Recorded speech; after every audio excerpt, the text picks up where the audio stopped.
Cartesian plane पे। आप जानते हो कि कार्टेशियन प्लेन पे दो एक्सिस हमारा होता है। जब हम दो लाइंस को मिलाते हैं तो उन दोनों को मिलाकर हमारा एक पूरा कार्टेशियन प्लेन तैयार होता है, जिसमें 4 क्वाड्रेंट्स होते हैं।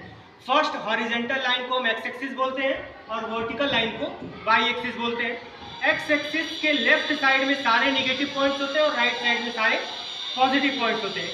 सेम वर्टिकल लाइन यानी वाई एक्सिस के अपर में सारे पॉजिटिव पॉइंट्स होते हैं।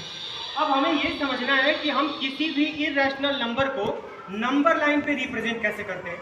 तो अभी तक आपने कार्टेशियन प्लेन में यानी कॉपी पे बुक्स में देखे हैं कि हम उसको कैसे रिप्रेजेंट करते हैं, लेकिन आज आपको उसकी एक्टिविटी करनी है और समझना है कि एक्चुअल में एक्टिविटी में हम उसको कैसे रिप्रेजेंट करते हैं।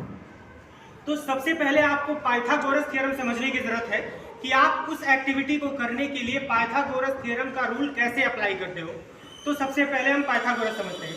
तो पाइथागोरस थ्योरम हमारा बोलता है कि हाइपोटेनियस का जब हम स्क्वायर करते हैं तो उसका स्क्वायर हमारे बेस के स्क्वायर के और प्लस परपेंडिकुलर के स्क्वायर के इक्वल होता है।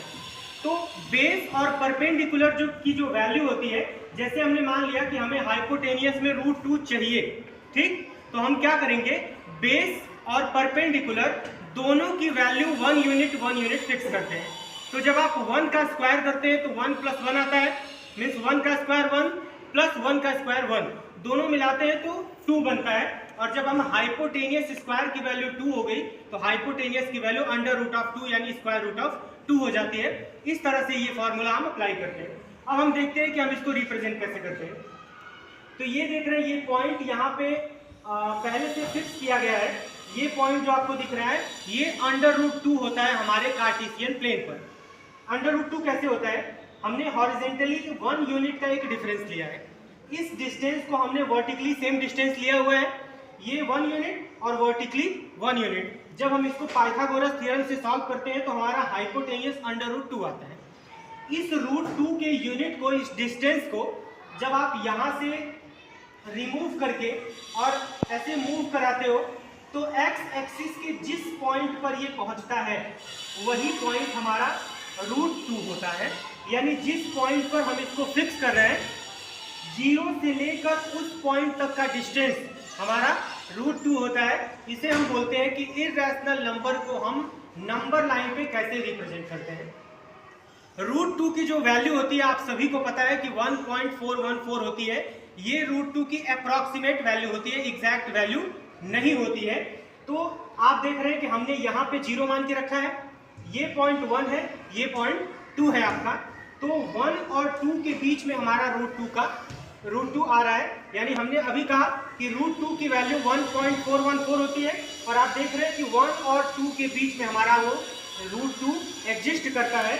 यानी 0 से लेकर इस डिस्टेंस तक की जो दूरी है, ये डिस्टेंस जो है ये हमारा √2 है, जिसे हम नंबर लाइन पे रिप्रेजेंट कर रहे हैं। और √2 क्या है, एक इर्रेशनल नंबर है। यानी कि how to represent irrational number on the number line. Same condition, same situation हमारा √3 के साथ होता है। यानी कि जो भी वैल्यू आपको रिप्रेजेंट करनी है उस वैल्यू को आप सेम वे में, सेम प्रोसेस में रिपीट करते जाएंगे। यानी कि बेस को हमने 1 यूनिट रखा और जो हम वर्टिकल ले रहे थे अभी तक उसको हम चेंज करके हम √2 को वर्टिकल लाइन मानते हैं। जैसे √2 आपका कहाँ है, ये पॉइंट आपका √2 है, ये पॉइंट, तो हमने इसको वर्टिकल लाइन मान लिया और बेस हमने ले लिया, हमने क्या किया, बेस ये ले लिया, ठीक। आपका जो, या फिर आप क्या करो, ये आपने √2 ले लिया, यहाँ से 90 डिग्री का एंगल बनाते हुए आप 1 सेंटीमीटर का या 1 यूनिट का डिस्टेंस लेते हैं। उस यूनिट के बाद जहाँ पे भी वो 1 यूनिट पहुँच रहा है वहाँ से स्केल को हम रिमूव करा के नंबर लाइन पे ले आते हैं और वो हमारा √3 का नंबर लाइन पे रिप्रेजेंटेशन होता है। Is that clear? किसी को कोई डाउट है? No sir. Okay, good, very good.